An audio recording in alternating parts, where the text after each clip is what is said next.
Hermano Ricardo, muchas gracias. Tengo 3 preguntas que hay acá. La primera pregunta, comentando o citando, primera de Pedro, capítulo 2, versículo 22, dice, refiriéndose a Cristo, dice, el cual no hizo pecado ni fue hallado engaño en su boca. La pregunta es, ¿qué naturaleza tomó Cristo?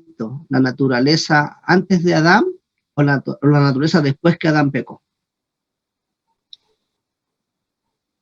Cristo tuvo la naturaleza ser humana. La naturaleza ser humana lo tomó después de 4,000 años de decadencia. En sus antepasados podemos ver a Ruth, moabita, a Tamara, prostituta, a la prostituta de Jericó y a David y varios pecadores de muchas clases. Y esa herencia que él recibió de su madre María tuvo su efecto en su vida, y él, siendo ser humano, fue degenerado. No tuvo las capacidades físicas, mentales ni morales que tuvo Adán en el principio. Las capacidades físicas, puede pensar en levantar una piedra de 1,000 kilos. Posible Adán pudo, Cristo no. Las capacidades mentales, Adán posible pudo calcular 20 cifras en 2 segundos. Para Cristo era mucho más difícil y más lento. Y en cuanto a poderes morales, Adán tuvo toda su naturaleza perfecta y pudo haber resistido con toda capacidad propia las tentaciones. Mas Cristo tuvo sus poderes morales mucho más degenerados. Diciendo todo esto, la Escritura nos dice en Hebreos que tomó la naturaleza de Abraham en el capítulo 2. Dice en otras partes que él fue hecho semejante a sus hermanos, pero cuando él hablaba con los discípulos, dijo, vosotros siendo malos, no incluyendo a sí mismo, dándonos a entender que en su naturaleza no hubo pecado ninguno, ninguna tendencia, ninguna propensidad hacia el pecado, sino que él tuvo una naturaleza sin pecado, aunque degenerado. Degenerado, sus poderes físicos, mentales y morales. Esos son poderes. Pero en cuanto al pecado, ninguna tendencia hacia el pecado y ninguna pecaminosidad en su naturaleza. Sería bueno buscar versos más. Hasta ahí contesto la pregunta. Amén. Hermano Ricardo, mire, esta pregunta está interesante. Dice, cuando nuestro empleador y no se obra en justicia en la liquidación o jubilación, ¿debemos demandar en tribunales de justicia o en el Ministerio del Trabajo o dejar todo en manos de Dios o al César, lo del César? Seguramente hay injusticia en el mundo entre los patrones y empleadores y también en la iglesia.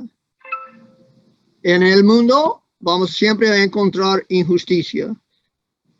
A lo que hemos leído, estudiado de Pedro, parece que debemos someternos a la injusticia y encomendarlo a Dios. Seguramente podemos orar pidiendo la justicia, y hay una ocasión cuando Pablo estaba para ser castigado con látigo, hizo recordar al soldado que era ciudadano romano. Así que parece que en el caso de Pablo no lo consideraba mal hablar de sus derechos civiles. Y los empleados tienen derechos, y una cosa es hacer paro, otra cosa es pedir justicia. Posible así da unas ideas. Amén. Hermano Ricardo, dice acá, según lo expuesto, ¿cuál debe ser nuestra actitud como cristianos ante la corrupción moral del mundo y en la iglesia? ¿Acaso debemos quedarnos sin hacer nada o debemos levantar nuestra voz? Sabemos que el mundo se va de peor en peor. Y sabemos que el remedio de Dios es el fuego de los últimos días. Y sabemos que la corrupción de la sociedad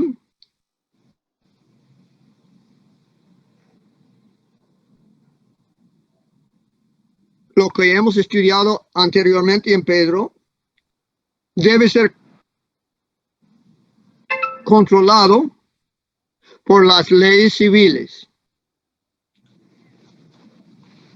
Las leyes civiles no pueden inspirar la justicia, solo pueden castigar la injusticia. En cuanto a nosotros y la injusticia,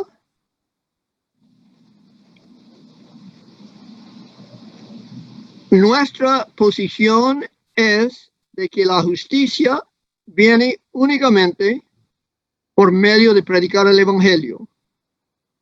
Y en predicar el Evangelio, hagamos lo más propicio para traer justicia a nuestra iglesia, a nuestra sociedad, a nuestro mundo.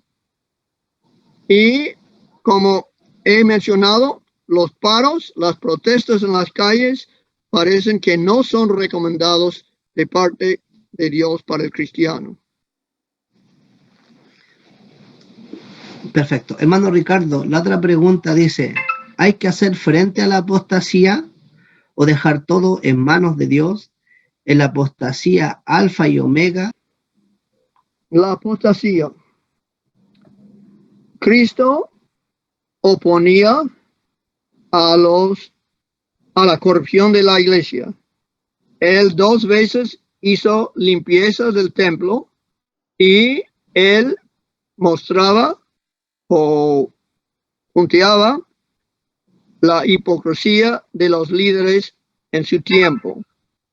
Así que tenemos en Cristo ejemplo de lo que es correcto, y hemos estudiado antes en 1 de Pedro que si hay hereje, hay que amonestarlo 1, 2 veces y la tercera vez eliminarlo de la iglesia. O como estudiamos antes, que ante un obispo, ante un anciano, debe llevar 2 o 3 testigos si le va a acusar de algún mal. Así que apostasía sí hay en todas partes, no debemos participar en ella y debemos confrontarlo en cuanto a la manera que Cristo recomendó en Mateo 18, de ir al hermano primero solo. Y si no se convence, entonces llevar a otros hermanos, y si no, llévalo a la iglesia. Esta es la manera correcta de enfrentar a apostasía, según entiendo, y haciendo, como dice, yo creo fue David que dijo, no lo publicas en Gat, ni lo digas en Askelón. Hoy en día muchos les gustan hablar de las maldades de la iglesia y ponerlo en el YouTube, en el internet, en toda forma de hablar de las males de la iglesia. Mas el consejo de David es que no lo digas al mundo, lo malo que está pasando en la iglesia. Debemos hacerlo en forma individual o por medio de otros hermanos o por medio de la iglesia, pero no publicar todas las maldades de la iglesia, porque no hay falta de maldades en la iglesia. Juan, por medio de Cristo, en su carta a la Odisea, dice claramente que es la última iglesia en una condición bien terrible. Y esto es lo que dice en Apocalipsis capítulo 3.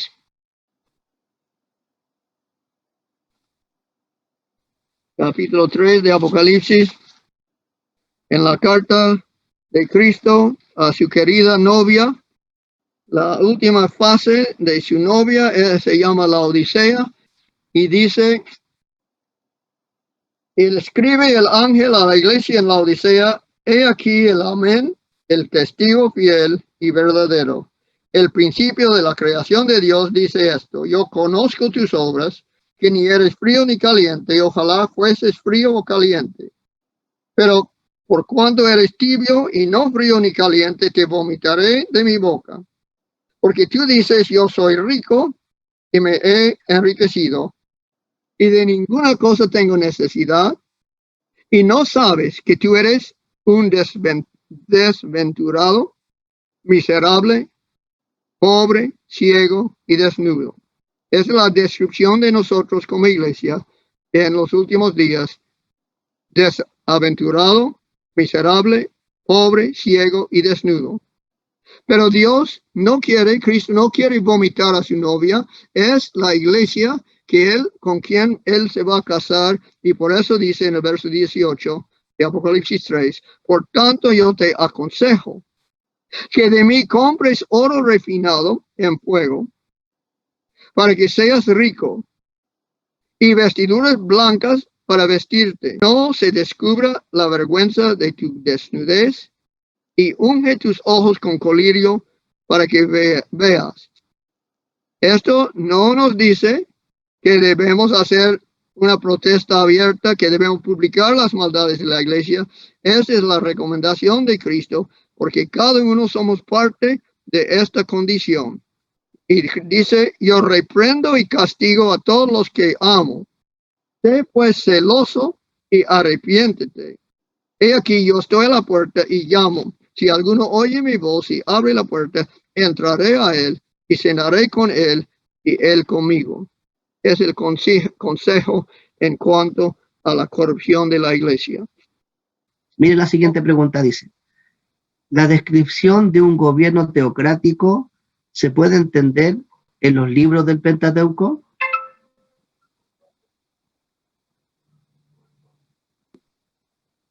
Los libros de Moisés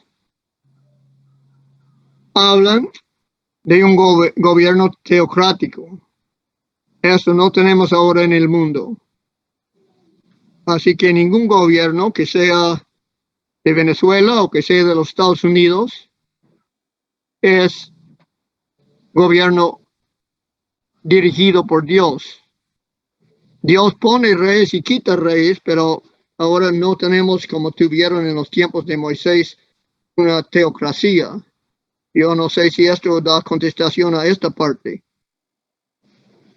Hermano Ricardo, la otra pregunta dice: ¿cómo se puede entender la reforma protestante en los tiempos de Lutero y su convivencia con los gobiernos de turno?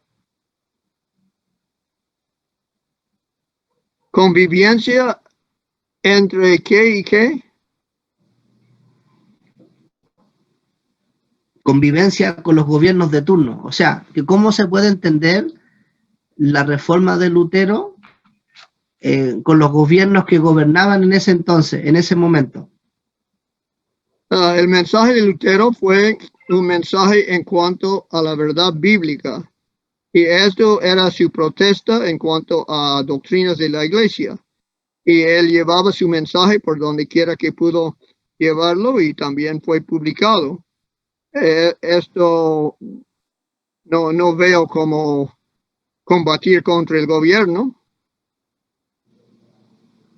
La descripción del convivir descrita, o sea, descrita en lo que usted comentó, ¿es la manera como es en los lugares celestiales?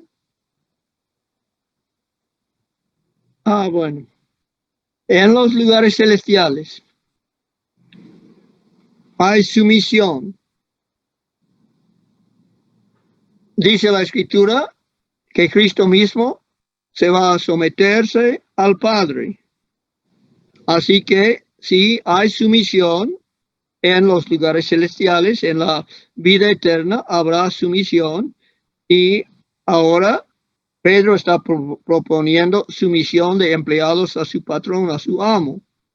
Mas sabemos que en los lugares celestiales no habrá amo ni patrón que maltrata a uno, que le da castigo por algún mal, porque ningún empleado hará mal y ningún empleador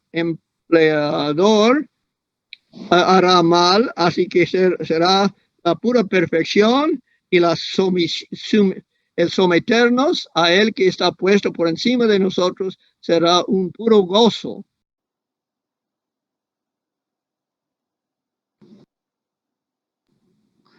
Hermano Ricardo, queda esta pregunta una más y vamos a concluir. Dice así: ¿cómo debemos entender la actitud de Martín Lutero al protestar frente a la corrupción romana en el siglo XVII? La historia nos dice que él fue un activo protestante. ¿Debemos seguir su ejemplo en esto o no? No vamos a decir que no reaccionemos a algo publicado por la iglesia. Lo que la iglesia hace abierto, somos libres abiertamente a confrontarlo. Y si es en cuanto a doctrina o en cuanto a comportamiento, lo que es hecho público se puede contestar públicamente. Pero recordando lo que dice David, que no queremos hacerlo ante el mundo.